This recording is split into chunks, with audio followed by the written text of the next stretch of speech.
Hello and welcome back to my channel. My name is Oriana. I'm a pelvic health physical therapist assistant, and for today's video we're going to discuss freshly postpartum tips. These tips are going to apply to whether you had a vaginal birth or a C-section, doesn't matter. We're going to go over some really important things to do in those first few days, those first few weeks, that way you can protect your pelvic floor before you're able to see a pelvic floor therapist. So whether or not you had a C-section, it could be a planned C-section, an unplanned C-section, or vaginal birth, whether that was quick or long, the pushing phase, your pelvic floor still did a lot. Maybe it did a little bit less if you had that planned C-section, but overall it still did a lot and it handled a lot of load. You also have the uterus that is no longer there, like the uterus is still there, but it's shrunk, it's smaller. And whenever the uterus was big and baby was in there and all that amniotic fluid was inside, you had a lot more stability in your spine. That uterus was giving your spine the stability that it needs. So with that decrease significantly, and you still have the different hormones in your blood that are making your joints a little bit more lax, that can make you a lot more unstable. So first things first is that you are going to exhale with everything that you do. You're going to exhale with the hard part, with every single little thing that you do. If you are getting off the bed, you're going to roll over to your side, push yourself up to a seat as you exhale. So it'd be like a as you exhale. If you are feeding your baby and you need to get off the couch after your baby's done but baby's asleep and you can't just like move baby off of you, you're gonna exhale. That's tough, right? So you're gonna breathe in, exhale as you stand up. You're gonna exhale with the hard part, with everything that you do. If you have to sit down, you're gonna exhale. So that is thing number one, is that you just really wanna exhale, and you're exhaling out through your mouth like you're blowing out of a straw, just exhaling with exertion. Thing number two is to remember the 3 rule. So usually you're feeding baby every 3 hours. Sometimes if they have jaundice, you may feed the baby a little bit more than that, but usually around every 3 hours or so. And so I like to, for the first 3 days, to take 3 deep breaths, and at the end of each breath, you're gonna do a Kegel. And you're gonna do that every 3 hours, every time that you're feeding baby. So every 3 hours, feeding baby, do 3 different breaths, and then do that for 3 days. The reason why you want to do that is because whenever you do a pelvic floor contraction, it's using up that muscle, and we know that muscle contraction helps to pump out any lymph fluid that is in an area, that is, like any swollen fluid that is in an area. And whenever you have the baby, your pelvic floor went through a lot. Even if you had a C-section, it still went through a lot. There's still a lot of stuff going on in that lower abdominal area and that pelvic floor region. So whenever you exhale and you do a little Kegel, a little pelvic floor contraction at the very end, you're literally helping to kind of pump that fluid out.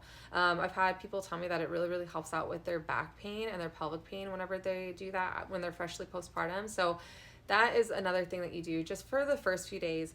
Now, you don't want to continue doing that for like 2 weeks, 3 weeks, 4 weeks, because that's kind of a lot, and you may not need that. Some people do need that, some people don't. So if you're unsure, you should reach out to a pelvic floor therapist to see what they say. Usually you won't get clearance to see a pelvic floor PT until that 6-week mark. So I like to start with just the first 3 days and then kind of going with how you feel from there.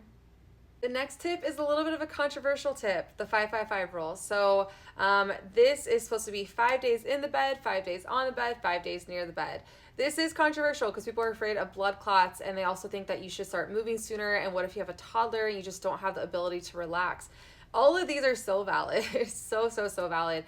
But I like to just talk about the 5-5-5 rule because it's just a good little reminder that you shouldn't be doing that much in the first 2 weeks with what you can tolerate. Like, if you can help it, right? You should be relaxing in those first 2 weeks as your body heals up, as the uterus continues to shrink, as your body gets used to just its new posture. You should be relaxing. And some women feel fantastic. They feel so good after they have the baby, which is amazing, and I'm so stoked for you. But that doesn't necessarily mean that your pelvic floor and the ligaments out throughout your pelvis are ready for you to be doing, a ton of different activities. So take it easy during those first 2 weeks. You don't have to be in your bed for 5 days. You don't have to be on your bed for 5 days, but just take it easy. And whenever you do an activity, if you feel like you have increased pressure with that activity, it's time for you to sit down and relax. If you do an activity and then a few hours later or the next day you have a lot of increased bleeding and maybe it's more bright red blood, that's a sign that you're doing too much. That lochia, that postpartum bleeding, we can use that as a tool to kind of gauge how we're healing up. We want that wound in the uterus to shrink up and to heal better, and it's big, and so we need to just chill a little bit.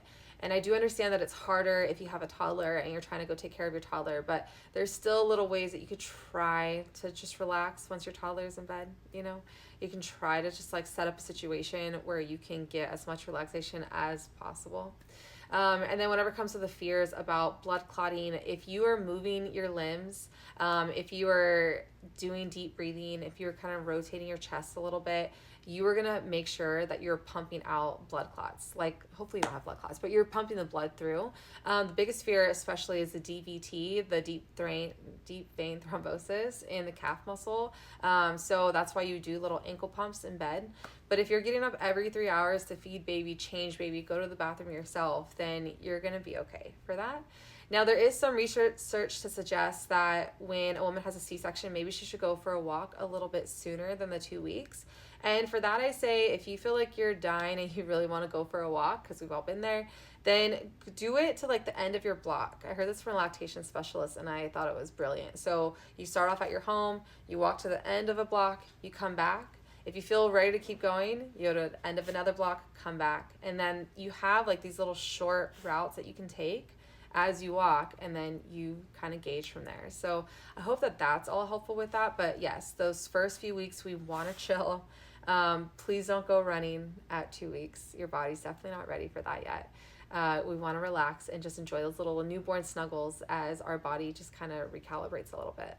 Now, the last thing I'll talk about is returning to exercise. So personally, I'll be honest here, this is not medical advice for you. Personally, I think that there are strengthening things that you can begin to do around that like 4-week mark, right? That's me personally. But I am so gentle with that. When I talk about that, I'm talking about like a little bird dog, a little clamshell. No like deep planking, like a little bit of a ball squeeze as you squat. You're just kind of mimicking motions that you have to do while being on the floor with your baby all day. And then, you know, you get cleared for exercise at 6 weeks. That's a time to really start to build up stability, but you do not return to exercise like crazy. Like you don't sit there and do like a ton of step ups. You don't sit there and try and run. Like we are not just jumping into exercise after not really doing a whole lot during those first 6 weeks. So if you want to do a little bit of movement because your body feels good and that is what you are used to, you were very, very, very active before you had the baby, you listen to your body cues, obviously talk to your pelvic floor PT and your provider to see if it's okay.